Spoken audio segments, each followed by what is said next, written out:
अक्टूबर महीने की बात है, जब पारस और दामिनी की शादी को 2 साल पूरे हो गए थे। उन दोनों ने कड़ी मेहनत करके अपना खुद का घर खरीदा था। उन दोनों का बजट कम होने के कारण उन्होंने एक पुराना घर खरीद लिया था, जो कि जंगल के पास था, जिस कारण वहाँ आबादी कम ही थी। कार चलाते चलाते वे दोनों अपनी मंजिल तक पहुंच ही गए और अपना सपनों का घर देखकर उनकी खुशी का कोई ठिकाना न रहा। आखिरकार हमने अपना सपना पूरा कर ही लिया दामिनी। हाँ पारस, मैं बहुत खुश हूँ कि अब हम खुद के घर में रहेंगे। ओह, ये घर बाहर से भी कितना खूबसूरत लग रहा है। चलो ना, जल्दी अंदर चलते हैं।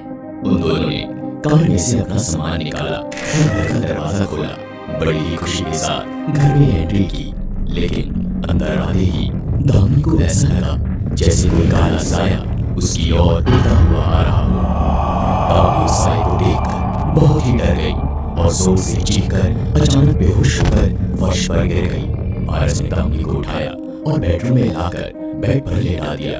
दामिनी के चेहरे पर ठंडे पानी की छींटे भी डाली। जैसे ही पानी की बूंदों ने दामिनी के चेहरे को छुआ, एकदम से उसे होश आया और वो छटपटाकर उठी। उसने पारस को उस काले साए के बारे में बताया।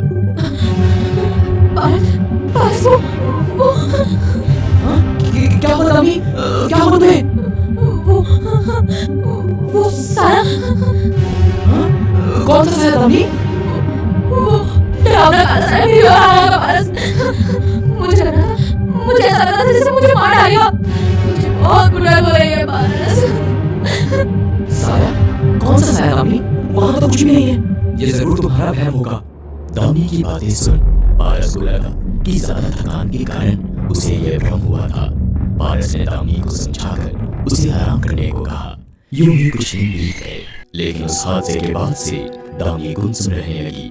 ना वो कहीं जाती, ना ही किसी से बात करती, बस घर में ही मायूस बैठी रहती। पारस को दामिनी की बहुत चिंता होने लगी थी। दामिनी का व्यवहार भी बहुत रूखा होने लगा था। वो कभी भी पारस पर चीख जाया करती थी। यहाँ तक कि दामिनी ने अपनी नौकरी भी छोड़ दी। अब वो पूरे दिन घर में अकेले ही रहा करती थी। पारस ने उसे डॉक्टर के पास ले जाने की कोशिश की। दामिनी, तुम मेरी बात समझो। अगर तुम ऐसे ही जिद पर अड़ी रही तो तुम्हारी तबीयत और खराब हो जाएगी। मैंने कहा ना तुमसे कि मुझे कहीं नहीं जाना है, मुझे बस घर में रहना है। तुम जाओ यहाँ से, मुझे अकेला छोड़ दो। ठीक है, जो तुम्हें सही लगे वो करो। मैं ऑफिस जा रहा हूँ, बाय। यूं ही कुछ दिन बीत गए। अब पारस और दामिनी के बीच का रिश्ता दिन पर दिन खराब होने लगा था। ना ही वो दोनों एक दूसरे से बात करते थे, ना ही साथ में एक कमरे में सोते थे। एक दिन दामिनी अकेले कमरे में सो रही थी कि तभी किसी ने उसका हाथ कसकर पकड़ लिया। दामिनी ने करवट ली, लेकिन उसे वहां कोई दिखाई नहीं दिया। दामिनी बहुत घबरा गई और अपना हाथ छुड़ाने की कोशिश करने लगी। कौन है? छोड़ो मुझे, छोड़ो, छोड़ो, पारस, पारस, बचाओ! जैसे ही दामिनी ने पारस को आवाज लगाई, दामिनी के हाथ पर किसी के बालों के निशान पड़ गए, जिन्हें देख वो काफी डर गई थी। पारस भी दामिनी की चीख सुनकर घबराकर अंदर आया। क्या हुआ दामिनी? तुम ठीक तो हो? पारस, किसी ने अभी मेरा हाथ पकड़ा था। देखो, मेरे हाथ पर निशान पड़ गए। पारस दामिनी का हाथ देखकर चिंता में पड़ गया, क्योंकि दामिनी के हाथ पर कोई निशान नहीं थे। पारस को लगने लगा कि शायद दामिनी की मानसिक स्थिति खराब होने लगी थी। उसने किसी भी तरह से दामिनी को शांत किया और उसे सुला दिया और पूरी रात दामिनी के पास ही बैठा रहा। कुछ दिनों के लिए वो दामिनी के साथ घर पर ही रहा और उसका बहुत ख्याल रखा। लेकिन एक दिन उसे कुछ जरूरी काम के लिए ऑफिस जाना पड़ा।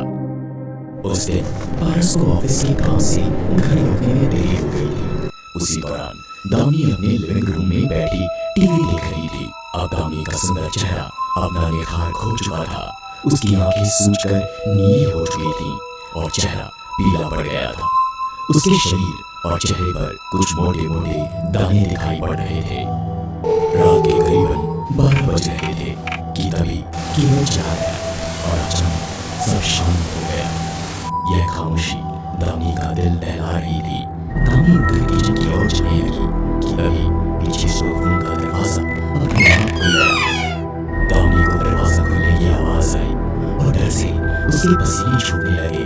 उसने अपने मन में सोचा, अभी तो मेरे सिवा कोई और है ही नहीं।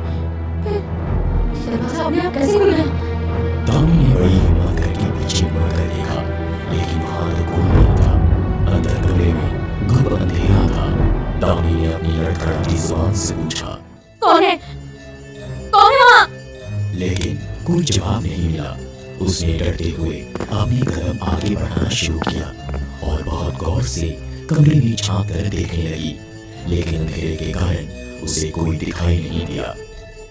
दामी को लगा शायद यह उसका वहम था और वो फिर से रसोई की ओर जाने लगी कि तभी किसी ने उसके पैर पकड़ लिए, जिससे दामी नीचे गिर पड़ी और उसे बड़ी तेजी से अंदर कमरे में खींच लिया और एकदम से दरवाजा बंद हो गया।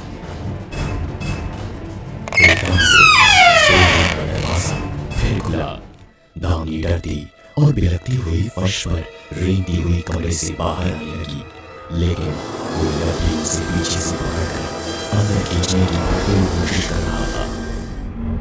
दामी पूरी कोशिश कर रही थी कि वो किसी भी तरह से बस उस कमरे से बाहर आ जाए।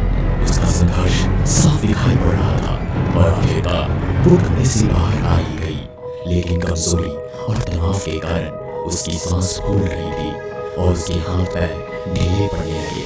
उसकी आंखों के सामने अचानक अंधेरा छाने लगा और वो नीचे गिर पड़ी। जैसे ही उसने उस कमरे की ओर दोबारा देखा तो वहां से काला धुआं निकलने लगा। दामी को कुछ भी समझ नहीं आ रहा था। देखते ही देखते काला धुआं एक कमरे से निकल गया और दामी के सामने आकर खड़ा हो गया। उस साई को फिर अपने सामने खड़ा देख दामी की आंखें फटी की फटी हो गई। वो काला साया धीरे धीरे दामी के सामने आ रहा था।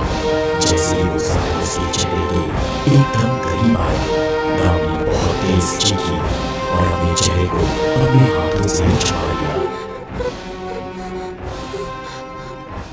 अचानक घर का दरवाजा खुला और भारत सामने आया। दामी को इस तरह बेबस जमीन पर गिरा देखकर वो जोर से चीखा, दामी! और दामी के पास जाकर उसे अपने गले से लगा लिया। दामी ने आसपास देखा, लेकिन वो साया कहीं नहीं था। दामी ने भारत को बिना कुछ कहे बस उसका हाथ पकड़ लिया और कार में बैठकर उस बुरे साए से हमेशा के लिए दूर चली गई।